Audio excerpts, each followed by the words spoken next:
안녕하세요. 오늘도 올해 저에게 많은 영감과 울림을 주었던 공간들을 살펴보는데요. 오늘은 도쿄가 아닌 오사카입니다. 오사카는 도쿄와는 또 다른 매력을 가진 도시인데요. 흔히 쿠이다오레로 불릴 만큼 미식 도시로 유명하지만 저는 공간이라는 렌즈로 오사카를 바라보고 싶었습니다. 도쿄가 섬세하고 유려한 직선의 미학을 보여준다면 오사카는 보다 날렵하고 각진 직선으로 자신만의 개성을 드러내죠. 같은 일본이지만 공간을 해석하는 방식이 분명히 달랐고 그 차이가 주는 에너지도 색달랐습니다. 생각해보면 오사카는 10년 만에 간 것 같은데요. 늘 도쿄에 주기적으로 가다가 오사카에 가보니 처음 왔을 때는 보이지 않던 것들이 보이기 시작하더라고요. 특히 에스컬레이터가 반대라서 당황하기도 했고요. 도쿄에 상대적으로 익숙해져 있다 보니 오사카에서는 익숙하면서도 조금은 다른 것들도 보이기 시작하더군요. 첫 번째는 한큐백화점 우메다점 식품관입니다. 오사카는 미식의 도시로 유명하죠. 다양한 음식을 한 곳에서 만나볼 수 있는 곳이 바로 한큐백화점 우메다점 식품관입니다. 일본에서 백화점 식품관을 데파치카라고 하는데요. 데파토와 치카의 합성어로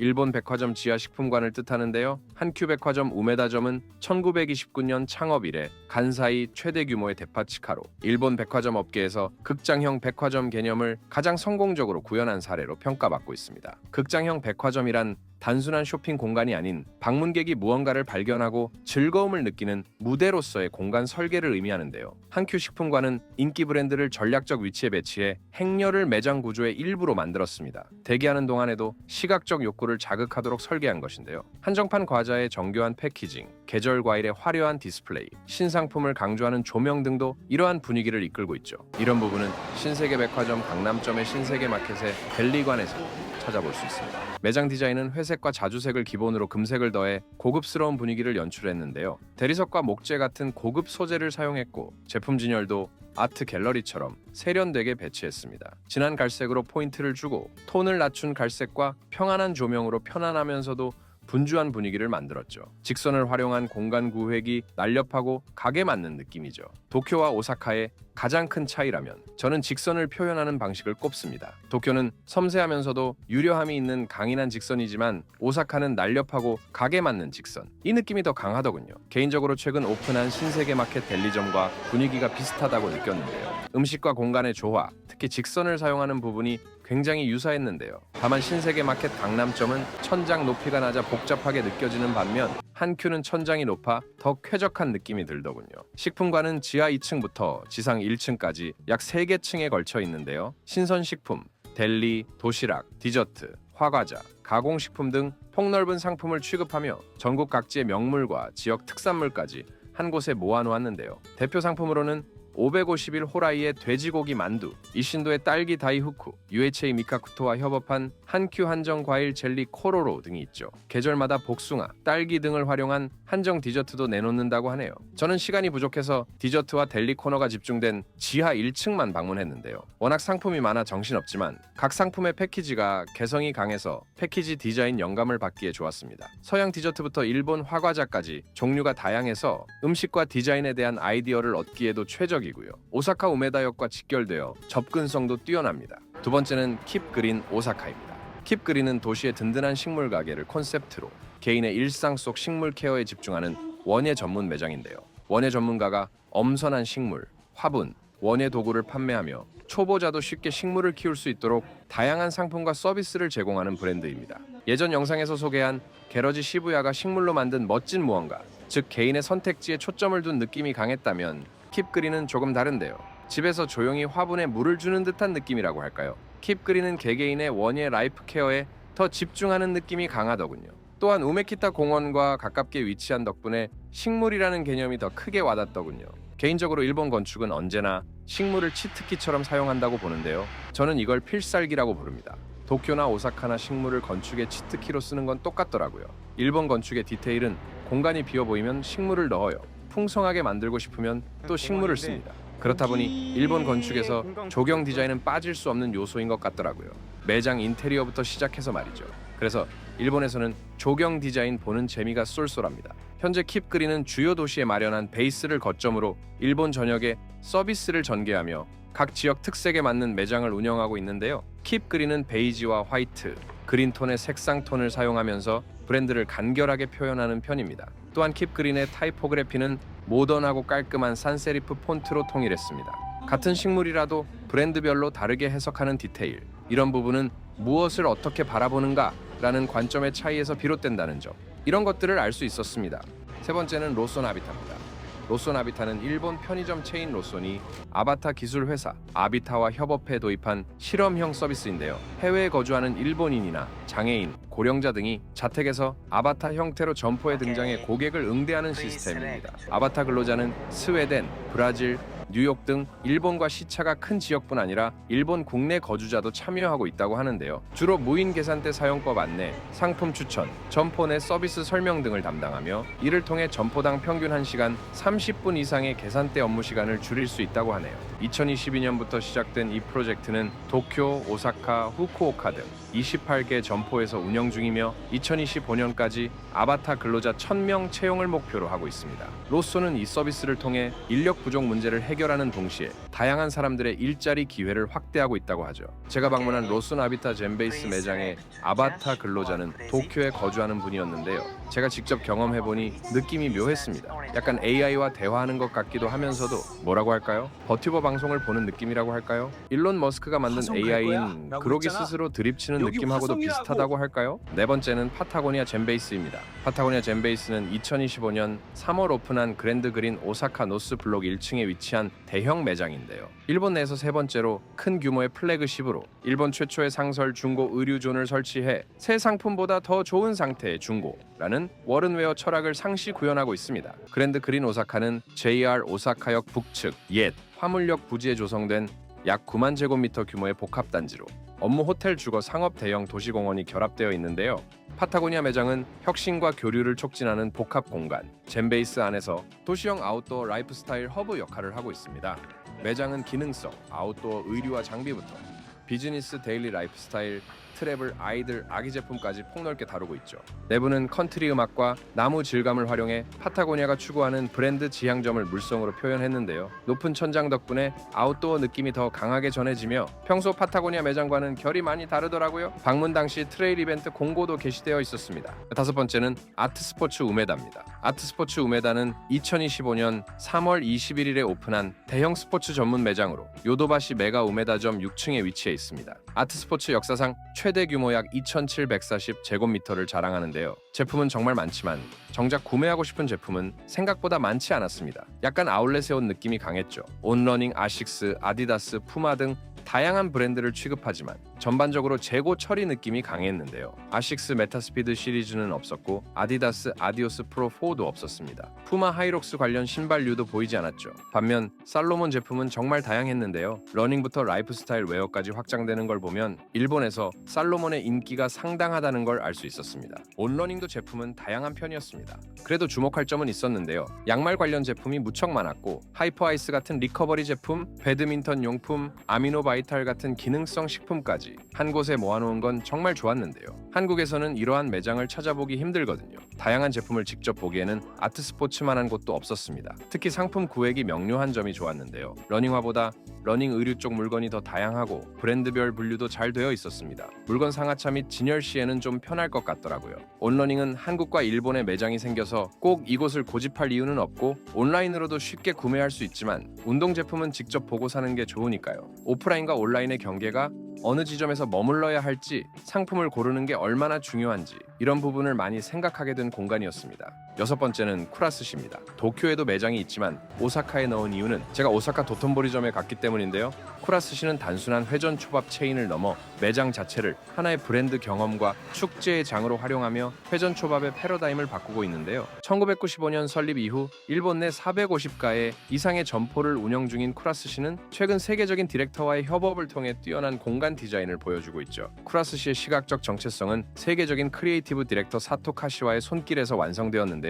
그는 2020년 오픈한 플래그십 스토어인 아사쿠사 록스점을 통해 일본의 전통미와 현대적 감각을 결합시켰습니다. 특히 이 매장 인테리어를 포함한 쿠라스시 전체 인테리어는 특허를 받았는데요. 2020년 일본 의장법 개정 이후 수백 건의 신청 사례 중 단 2건만 통과된 내장 분야 최초 의장 등록 사례 중 하나로 꼽히고 있습니다. 쿠라스시의 공간 설계는 초밥이 패스트푸드처럼 즐겁게 소비되던 에도 시대의 역사를 기반으로 하는데요. 우타가와 히로시게의 우키요에 작품에서 영감을 얻어 당시 서민들이 느꼈던 낭만적인 에도의 풍경을 공간 속에 재현했습니다. 매장에 들어서는 순간 수백 개의 제등과 화려한 가면, 네온 사인 로고가 고객을 맞이하죠.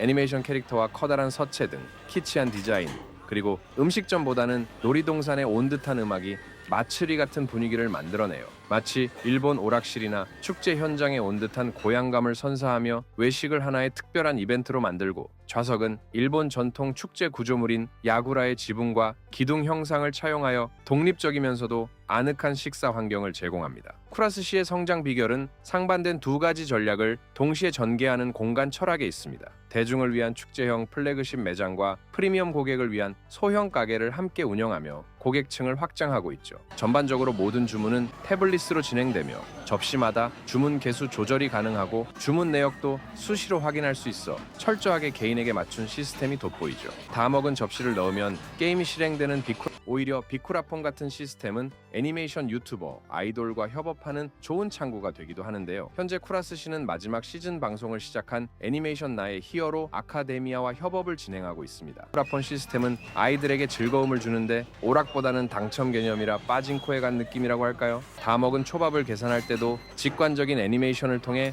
쿠라스시만의 익살스러운 분위기를 잘 유지하고 있어요. 따뜻한 물은 자리에서 바로 받을 수 있고, 차가운 물은 정수기에서 받아오면 되며, 나무젓가락과 숟가락은 식탁 아래 통에 비치되어 있어 혼밥 쪽에게도 최적화된 편의성을 제공합니다. 실제로 방문해보면 초밥이 나왔을 때 회전 초밥 레일에 초밥을 식탁으로 가져가면 되는데요. 만약 실수로 다시 레일에 올려놓으면 자동으로 주방으로 돌아가는 시스템이에요. 근데 제 경험으로는 초밥을 식탁을 향해 쏘는 느낌이더군요. 전반적으로 초밥은 금방 나오는 편이지만 튀김 같은 경우에는 시간이 좀 걸립니다. 한치와 오징어류의 초밥이 특히 맛있고 참치는 평이한 편이에요.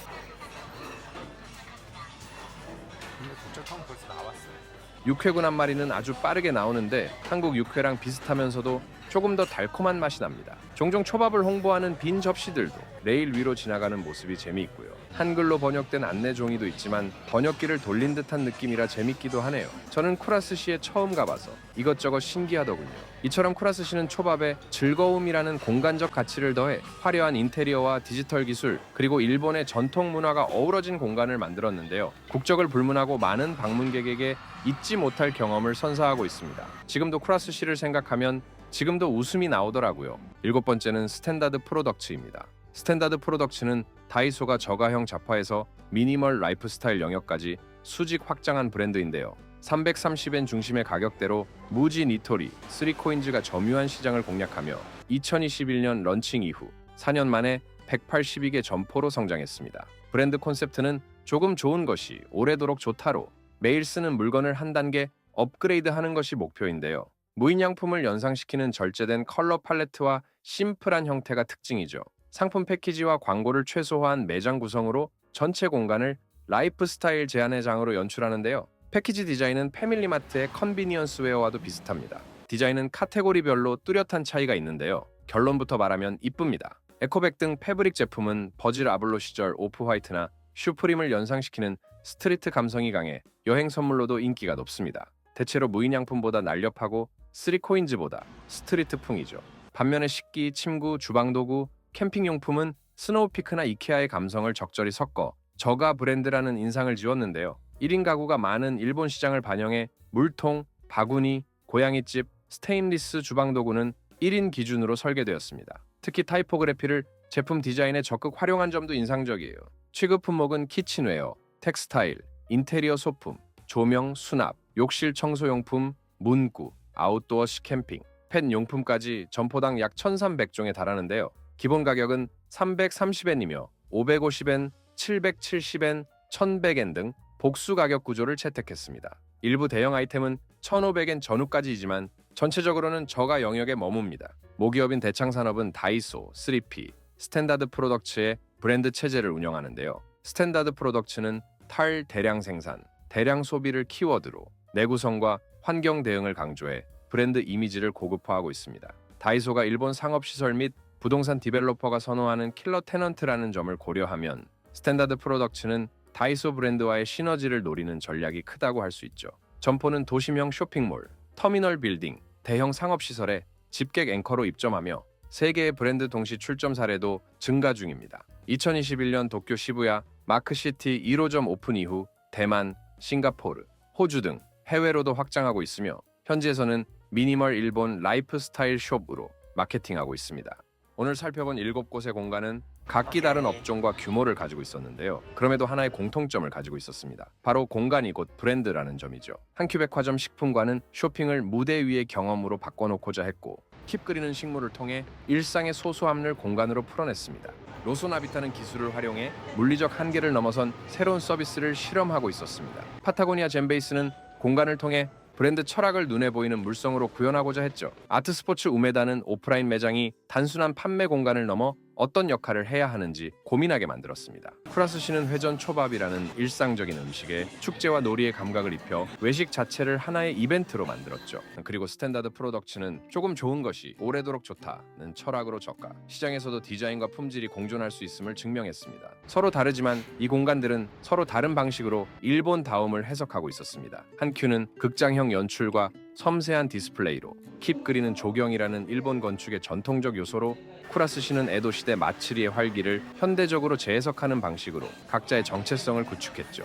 스탠다드 프로덕츠는 일본 특유의 미니멀 라이프 스타일을 330엔짜리 일상용품에 담아내는 방식으로 브랜드의 정체성을 구축했는데요. 단순히 일본 전통을 답습하는 것이 아니라 그것을 현대의 맥락에서 새롭게 풀어내는 힘이 느껴졌으니까요. 또한 이 공간들은 디지털과 아날로그의 균형에 대해서도 시사하는 바가 큽니다. 쿠라스시의 태블릿 주문 시스템과 빅쿠라폰, 로손의 아바타 서비스는 기술을 적극 활용하면서도 그것이 공간의 따뜻함이나 인간적인 접점을 해치지 않도록 설계되어 있었죠. 반면에 스탠다드 프로덕츠는 광고와 패키지를 최소화하고 공간 자체를 라이프스타일 제한의 장으로 연출했습니다. 오히려 절제를 통해 브랜드 메시지를 전달하는 데 집중했죠. 기술을 더하든 덜어내든 결국 공간이 전달하고자 하는 건 사람과 사람 사이의 경험이라는 점을 잊지 않았다고 할 수 있습니다. 기술은 도구일 뿐 결국 공간이 전달하고자 하는 건 사람과 사람 사이의 경험이라는 점을 잊지 않았다고 할 수 있는데요. 결국 이들이 보여주는 건 상품이 아니라 경험이고 판매가 아니라 관계입니다. 일본 리테일이 여전히 주목받는 이유는 단순히 물건을 잘 파는 데 있지 않습니다.